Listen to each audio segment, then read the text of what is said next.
जमाना बदल रहा,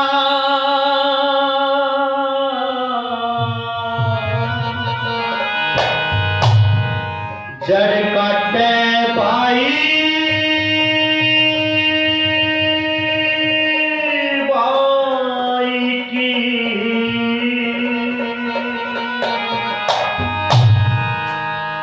बेघर नहीं चला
गजब की पंक्तियां लिखी कि आज जमाना बदल रहा, जड़ काटे भाई भाई की और बेघर नहीं चला करते, जो माने सीख बुराई की वे घर शमशान तुल्य बन जाते हैं।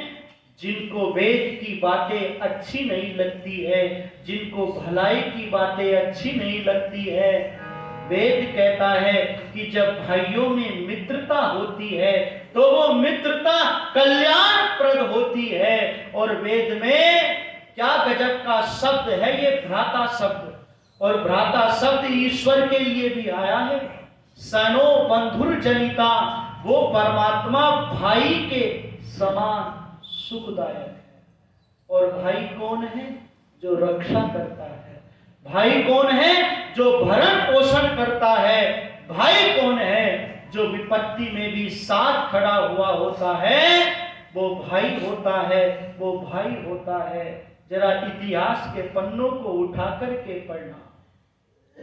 कुंभकर्ण का प्राणांत हो गया है, और जब कुंभकर्ण की मृत्यु का समाचार रावण को पता चला तो रावण ने बड़े दुख प्रकट करते हुए ये कहा कि आज कुंभकर्ण नहीं मरा, आज रावण की दाहिनी भुजा कट करके जमीन पर गिर गई है। आज रावण की दाहिनी भुजा कट गई है। और दूसरी ओर लक्ष्मण को उठा करके पढ़ना, राम के जीवन को उठा करके पढ़ना। मेघनाथ ने जब शक्ति का प्रहार किया है, मूर्छित हो गया है, राम विलाप कर रहे हैं कि वो लक्ष्मण जो बिना बुलाए बोलता था, मेरे सम्मुख आने पर खड़ा हो जाता था, मेरे एक आवाज पर जो खड़ा हो जाता था, आज वो लक्ष्मण मूर्छित पड़ा हुआ है। ये लक्ष्मण नहीं, ये मेरी दाहिनी भुजा है, ये मेरा प्राण है, ये मेरा बाण है। प्रत्येक देश में सुंदर सुंदर स्त्रियां मित्र मिल जाएंगे, पर मुझे कोई ऐसा स्थान नहीं दिखाई देता जहां पर सहोदर जैसा भाई मिल सके, जहां पर सहोदर जैसा भाई मिल सके। इसलिए किसी कवि ने पंक्तियां लिखी थी कि भाई मरे तो बल घटे, भाई के मरने से प्रभाव समाप्त, बल घट जाता है। और जब भाई साथ में खड़ा हुआ होता है तो व्यक्ति सीना तान करके ये कह देता है, अरे तुम कितने हो, आ जाना, मेरा भाई मेरे साथ है, सब ठीक कर देगा, सब देख लेगा। तो निवेदन करना चाहता हूं कि परिवारों के अंदर ये द्वेष की भावना नहीं आनी चाहिए। वेद कहता है मां भ्राता भ्रातरम दीक्षण मां सुसारा मुदस्वसा। हमने अनेक स्थानों पर प्रार्थना की है, योस्मान पेष्टियम वयम दिस्मस्तम भो जंभे दत्मा। जो हमसे या हम जिससे द्वेष करते हैं, प्रभु हम तेरे न्याय रूपी जबड़े में उसको छोड़ देते हैं। ये द्वेष की भावना हमारे जीवन के अंदर नहीं आनी चाहिए। बहन बहन से द्वेष ना करे, भाई बहन से, कोई भी परिवार का सदस्य एक दूसरे से द्वेष ना करे, एक दूसरे से प्रेम करे। और कैसे प्रेम करे? तो वेद ने कहा सहृदयम सामनस्यम अभिद्वेषम कृणोमि वः। जैसे गाय अपने बछड़े से प्रेम करती है, वैसे ही प्रेम परिवार के लोग एक दूसरे से प्रेम करें। तो भाई भाइयों में जब मित्रता होती है, जब भाई इकट्ठे रहते हैं, तो कोई भी पहाड़ से भी बड़ा दुख आ जाए तो उसको भी व्यक्ति हंसते हंसते जो है उसको जो है सहन कर लेता है। और बड़े से बड़े सुख सुविधाओं को, धन को प्राप्त किया जा सकता है जब भाई और भाई मिलकर के किसी काम को करते हैं। तो भाई एक दूसरे से द्वेष ना करे। और दूसरी बात कहा कि भाई मरे बल घटे, पिता मरे छत जाए। जब पिता नहीं रहता है ना, तो ऐसा लगता है जैसे सर के ऊपर से छत चली गई, क्योंकि पिता जो है परिवार का आधार होता है। पिता जो है परिवार रूपी सृष्टि का एक संचालक होता है, नियम में चलाने वाला, मर्यादा में बांध करके रखने वाला पिता होता है। और कभी पिता शब्द के ऊपर आप विचार करोगे तो बड़ी गहराई लिए हुए ये पिता शब्द है। ये पिता की महिमा को कभी भूल मत जाना। पिता बच्चे के निर्माण में जो तप करता है, पिता बच्चे के निर्माण में जो साधना करता है, उसको भुलाया नहीं जा सकता है। आज का नौजवान अपने पिता के गौरव को, अपने पिता की पगड़ी को धूल में मिला देता है, अपनी पगड़ी के ऊपर दाग लगा देता है। लखनऊ की एक घटना मुझको याद आ गई। एक पिता ने अपने बेटों को बड़े अच्छी सी शिक्षा प्राप्त कराई, दिन और रात उनके निर्माण में एक कर दिया।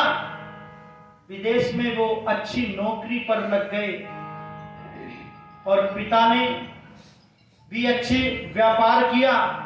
तो उसकी पत्नी ने कहा, देखो जी, अब हमारे पास में सारी सुख सुविधाएं हैं, प्लॉट है, बड़ी कोठी हमारे पास में है, हमारे बच्चे अब विदेशों में रहते हैं, अब हम बुढ़ापे में आ गए हैं, हमें अब उनकी आवश्यकता है, आप उन्हें बुला लो।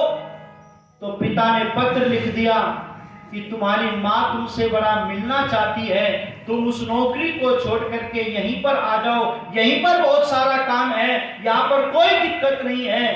पर बेटों ने एक ना सुनी, एक नहीं मानी, और उस अंतराल में उस माँ का देहांत हो गया, जिसकी बड़ी इच्छा बेटों से मिलने की थी, जिसकी बड़ी इच्छा पोते और पोती को गोद में खिलाने की थी। पत्र लिख दिया, पत्र पहुंच गया, और जब वो आया तो उसका छोटा भाई आया, बड़ा भाई नहीं आया। तो उसने पूछा, तेरा बड़ा भाई क्यों नहीं आया माँ की मृत्यु पर? तो छोटे वाले भाई ने कहा कि बड़े भाई ने ये कहा है, माँ का संस्कार तू कर दे, और जब पिता का नंबर आएगा पिता का संस्कार मैं करूंगा। बस ये बात जो है सहन नहीं हुई, और पिस्टल निकाल करके अपने आप को गोली मार करके उसने भी अपने आप को समाप्त कर लिया। मैं निवेदन करने लगा हूं कि पिता बहुत बड़ी चीज होती है। उन लोगों से पूछना जिन लोगों ने पिता को खो दिया है। श्री राम ने जब को ये पता चला कि जब पिता का प्राणांत हो गया है, तो मूर्छित होकर के जमीन पर गिर गए, और जब उनकी आंखें खुली हैं तो आंखों में से अश्रुधारा बह गई, और लक्ष्मण से रोते हुए कहते हैं, लक्ष्मण, आज हम पिता कहने से वंचित हो गए, आज हम अनाथ हो गए। तो पिता मरे तो छत चली जाती है। इसलिए बहुत सुंदर मुझको पंक्तियां याद आती हैं, मुझे इस दुनिया में लाया,